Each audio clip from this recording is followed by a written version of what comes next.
ছেলেই হোক বা অথবা মেয়েই হোক। ছেলে হলে কানচ উঠবে, উঠে খই খাবে।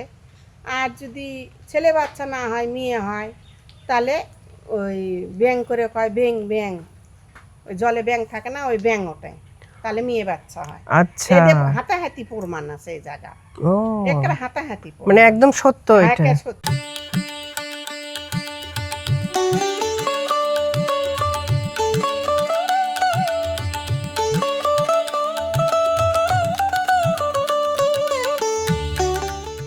কানস্কূপ বা একটা সুড়ঙ্গ সম্পর্কে আমরা শুনেছি, এগুলো যদি একটু আপনি জানেন। কানস্কূপে একটা সুড়ঙ্গ পথ ছিল, এখান থেকে আপনার ওই ওই যে সুর দিকে নাকি দিকে বলে, এর থেকে এখন ধ্বংসস্তূপ অবস্থায় ওরা ভেঙে যায়, সুড়ঙ্গ পথ বন্ধ হয়ে গেছে।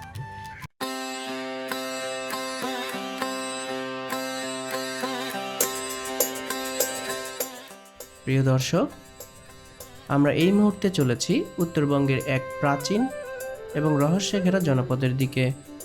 আমাদের আজকের গন্তব্য বগুড়ার কাহালুর প্রত্যন্ত অঞ্চলে লুকিয়ে থাকা হাজার বছরের পুরনো এক ঐতিহাসিক স্থান যোগীর ভবন মন্দিরে।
অবশেষে আমরা পৌঁছে গেছি সেই কাঙ্ক্ষিত এবং রহস্য ঘেরা স্থানে। আমার ঠিক পেছনে আপনারা যে প্রাচীন লাল ইটের দেয়াল আর মন্দিরগুলো দেখতে পাচ্ছেন, এটাই হচ্ছে বগুড়ার কাহালুর বিখ্যাত যোগীর ভবন মন্দির।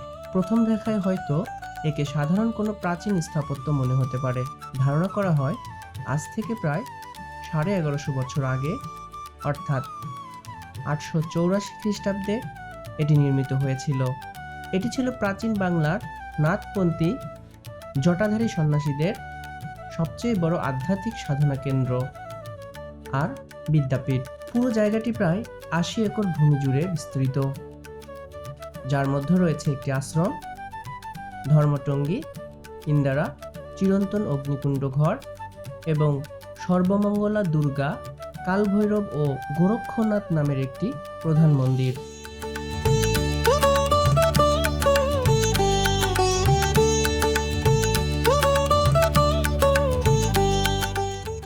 যোগীর ভবন মন্দিরের সবচেয়ে বড় রহস্য লুকিয়ে আছে এখানকার ঐতিহাসিক কানচকূপকে ঘিরে। এখানে শুধু রোগমুক্তিই নয়, বরং সন্তান লাভের এক অবিশ্বাস্য অলৌকিক গল্পও জড়িয়ে রয়েছে। স্থানীয়দের মতে সর্বধর্মের নিঃসন্তান দম্পতিরা সন্তান কামনায় এই কূপে এসে মানত করেন। এখানকার দায়িত্বপ্রাপ্ত মাসির কাছ থেকে জানা যায় এক রোমাঞ্চকর তথ্য। সন্তান লাভের আশায় ভক্তরা কুয়ার পানিতে 2টি কানস মাছ এবং খই ফেলেন। এরপর যদি অলৌকিকভাবে কানস মাছ এসে সেই খই খেয়ে নেয়, তবে বিশ্বাস করা হয় তাদের কোল জুড়ে আসবে ছেলে সন্তান। আর যদি মাছের বদলে ব্যাঙ এসে খই খেয়ে যায়, তবে কোল আলো করে আসবে কন্যা সন্তান। এমনকি এও বলা হয়ে থাকে, মাছ যদি দেরিতে এসে খই খায়, তবে নাকি সন্তান দেরিতে পৃথিবীতে আসবে। বহু বছর ধরে সব ধর্মের মানুষের কাছে এই বিশ্বাস আজও এক পরীক্ষিত অলৌকিক সত্য। বা কোন নিদর্শন দেখলে মনের ইচ্ছা পূর্ণ হবে না বলে আপনি মনে করো যে জানেন? ওই জায়গার একটা নীতি আছে, যদি তাদের সন্তান হয়, ছেলেই হোক বা অথবা মেয়েই হোক, ছেলে হলে কানো চুপবে, উঠে খই খাবে। আর যদি ছেলে বাচ্চা না হয়, মেয়ে হয়, তাহলে ওই ব্যাং করে কয় ব্যাং ব্যাং, ওই জলে ব্যাং থাকে না, ওই ব্যাং হবে, তাহলে মেয়ে বাচ্চা হয়। আচ্ছা, এদের হাঁটাহাঁটি প্রমাণ আছে এই জায়গা, ও একের হাঁটাহাঁটি মানে একদম সত্য এটা। হ্যাঁ, সত্য এই প্রমাণটা। মানে আমরাই মানাচিনা করছি, অথবা অনেক অনেক রুগীর আজও মানাচিনা করছি, আজও সে সত্যি। এখন যে কানস্কূপ এক পাঁচরা ভাঙ্গে পড়ে সে জল নেয়, কানস আর দেখা যায় না, জলও আর নেয়।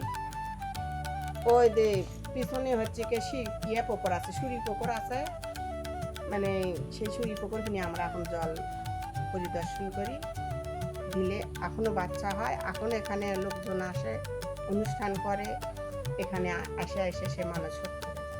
আচ্ছা, এইটা কি শুধুমাত্র আপনাদের ধর্মের সব ধর্মেরই বাবা, সব ধর্মেরই, খ্রিস্টান, বৌদ্ধ, মানে মুসলিম, মানব স্বজাতি সবার এই মানতটা পূর্ণ হয়? পূর্ণ হয়। এটা অলৌকিক ভাবেই হয়, হ্যাঁ। সেটা আপনাদের ধর্মে হোক বা মুসলিম ধর্মে হোক যে বা যে ধর্মেরই কোনো হোক। ধর্মেরই হোক। মানে মানব ধর্ম বলতেই আর কি। এই ভাঙা প্রাচীন চত্বরে আজও যে হাজারো মানুষ ছুটে আসে, তার অন্যতম প্রধান উদ্দেশ্যই হলো এর সাথে জড়িয়ে থাকা বেহুলা লক্ষিন্দরের সেই অমর উপাখ্যান। আমরা মনসা মঙ্গলে শুনেছি, সর্পদেবী মনসার দংশনে লক্ষিন্দরের মৃত্যুর পর সতী বেহুলা তার স্বামীর মৃতদেহ নিয়ে কলার ভেলায় ভেসেছিলেন। প্রাচীনকালে এই মন্দিরের পাশ দিয়েই বয়ে যেত এক বিশাল প্রমাত্তা নদী, যার প্রমাণ হিসেবে আজও চারপাশে বড় বড় দিঘি আর নিচু জমি দেখতে পাওয়া যায়। লোককথা অনুযায়ী এই নদীপথ দিয়ে যাওয়ার সময়ই বেহুলার কলার ভেলাটি এসে আটকে যায় এই যোগীর ভবন মন্দিরের ঘাটে।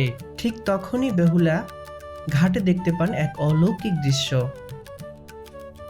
মনসা মঙ্গলের বিখ্যাত চরিত্র নিতাই ধোপানি তখন নদীর ঘাটে কাপড় কাচছিলেন। তার সন্তানটি অত্যন্ত দুষ্ট ছিল বলে নিতাই ধোপানি তার অলৌকিক মন্ত্র দিয়ে ঘুম পাড়িয়ে রেখে কাজ করতেন এবং কাজ শেষে আবার এই কূপের পানি বা জল ছিটিয়ে তাকে জীবিত করে তুলতেন। নদীর ঘাটে একটি মৃতপ্রায় সন্তানকে এভাবে জল ছিটিয়ে জ্যান্ত হতে দেখে বেহুলা চরম বিস্ময়ের সাথে স্তব্ধ হয়ে যায় এবং নিজের স্বামীর প্রাণ ভিক্ষা চান। বেহুলার ব্যাকুলতা দেখে নিতাই ধোপানি তাকে এখানকার দেবতাদের আরাধনা করার পরামর্শ দেন। লোকবিশ্বাসের চূড়ান্ত পর্বে জানা যায়, দেবতাদের কৃপায় এই যোগীর ভবন মন্দিরের চারপাশ থেকে সঞ্জীবনী বুটি ও ঔষধি লতাপাতা সংগ্রহ করে তা বেটে এই ঐতিহাসিক কানচকূপের জল দিয়ে লক্ষিন্দরের মুখে দেওয়া হয়। আর সেই অলৌকিক কানচকূপের সঞ্জীবনী জলের স্পর্শেই সাপের বিষমুক্ত হয়ে পুনর্জীবন ফিরে পান লক্ষিন্দর। ওষুধ পেশার নাকি এখান থেকে নিয়ে গেছে বলে। হ্যাঁ, এটাই মানে অর্থাৎ বেহুলা লক্ষিন্দর, অর্থাৎ যখন লক্ষিন্দরকে সাপ কামড় দিল লোহার বাসর ঘরে, তখন তাকে চিকিৎসার জন্য বা ওষুধের জন্য নাকি এই মন্দিরে আসছিল, এরকম কিছু। এইভাবে তো আমি শুনতে পেয়েছি। আচ্ছা, ঠিক আছে, বুঝতে পেরেছি। অর্থাৎ এই উনি এইদিকে ভেলাতে এসে এই মন্দিরে থেকেই তাকে সর্বশেষ চিকিৎসা করে ভালো হয়েছে এই আর কি। রহস্যের শেষ এখানেই নয়। এই প্রাঙ্গণের প্রাচীন ইটের কাঠামোগুলোর নিচে লুকিয়ে আছে প্রাচীন নাথ যোগীদের জীবন্ত সমাধি। কায়া সাধনে পরবর্তী এই যোগীরা যখন ইহলোক ত্যাগ করতে চাইতেন, তখন তারা পদ্মাসনে বসে মাটির নিচের কুঠুরিতে ধ্যানমগ্ন হতেন এবং সেখানেই সমাধি লাভ করতেন। প্রাচীনদের মতে এখানকার মন্দিরের নিচ দিয়ে গোপন সুড়ঙ্গ পথ ছিল, যা সরাসরি মহাস্থানগড়ের পরশুরামের প্রাসাদ পর্যন্ত বিস্তৃত ছিল। বিপদের সময় যোগীরা এই গুপ্ত পথই ব্যবহার করতেন। কানস্কূপ বা একটা সুড়ঙ্গ সম্পর্কে আমরা শুনেছি, এগুলো যদি একটু আপনি জানেন। কানচকূপে একটা সুড়ঙ্গ পথ ছিল, এখান থেকে আপনার ওই যে সুর দিকে নাকি দিকে বলে, এর থেকে এখন ধ্বংসস্তূপ অবস্থায় ওরা ভেঙে যায়, সুড়ঙ্গ পথ বন্ধ হয়ে গেছে। একটা সুড়ঙ্গ পথ ছিল। আচ্ছা, আর কানস্কূপের কাহিনী? কানচকূপের কাহিনী ওই যে যাদের বাচ্চা হয় না, তারা মানত করতো, আমরা ছোটোবেলায় দেখছি আগে পানি ছিল, কামড় ছিল, এখন তো শুয়ে ভেঙে শুয়ে নষ্ট হয়ে গেছে। আচ্ছা, কতদিন আগে মানে এটা সচল ছিল, মানে কানস ফানস ছাড়তো? মোটামুটি আমরা যখন ছোটোবেলায় এতটুকু খই মুই ফেলে দিচ্ছ তো। ও আচ্ছা, তখন আপনারাও এটা জীবিত দেখছিলেন? জীবিত দেখছি।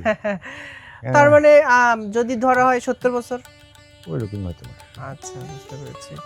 এখনো কি মানুষ এখানে আসেন? হ্যাঁ, এখন আসে, হিন্দু সমাজ প্রায় মাঝে সবই আসে, আগে মানুষ টানুষ করে। তবে এই মন্দিরের ইতিহাস শুধু অলৌকিকত্বেই নয়, বরং এর সাথে জড়িয়ে আছে এক গা ছমছমে অভিশাপের গল্প। এই মন্দিরে পূর্বে অত্যন্ত মূল্যবান একটি কোষ্ঠী পাথরের প্রাচীন শিবলিঙ্গ ছিল, যা একদল চোর লোভের বশে চুরি করে নিয়ে গিয়েছিল।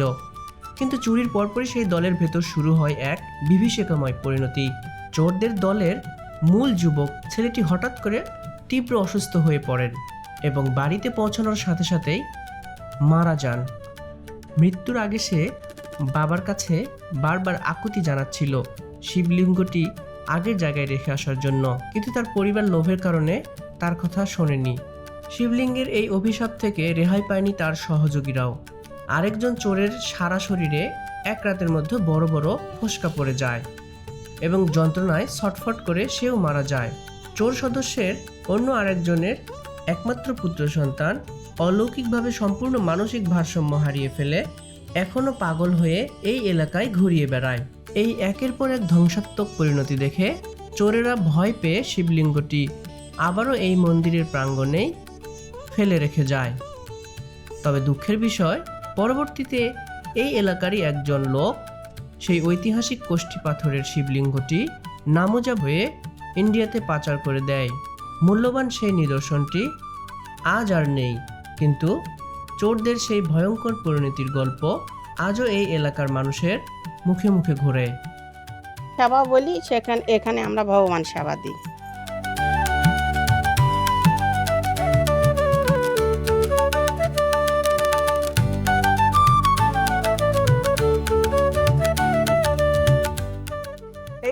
এটা কি আসলে আন্টি? এটা হলো ধর্মষ্টুঙ্গি, ধর্ম মঙ্গল মন্দির। এটা মানে আগেকার বৈশাখ মাসে এই মন্দিরে ধর্ম আগুন জ্বলতো। এই মন্দিরে এখানে চোখ ছিল, এই ধর্ম আগুন জ্বলার এখানে চোখ ছিল, এখানে হিনি ধর্ম আগুন জ্বলতো। আর এটাতে যুগির ভবন নাম, যুগির বসত ছিল। ওই যুগিরা মুনি ঋষিরা এখানে মনে করেন যে পরিক্রমা করতো, চতুর্পাশ দিয়ে ঘুরে ঘুরে পরিক্রমা করতো। ওই জন্য এটা যুগী স্থান, এখানে যুগীরা হচ্ছে পরিক্রমা করতো। এটা হলো যুগীর ধর্মটুঙ্গি মন্দির। এটা অর্থাৎ এটাই সেই প্রধান যোগীর ভবন? হ্যাঁ হ্যাঁ, এটাই যে সেই যুগীর ভবন। আচ্ছা, এটা যুগীরই বসত ছিল। বাবা, আমার চাওয়া অথবা আমার স্বপ্ন, আমার বিয়ে হওয়া 40 বছর হচ্ছে এখানে আসা, এই যুগীর ভবন আসা।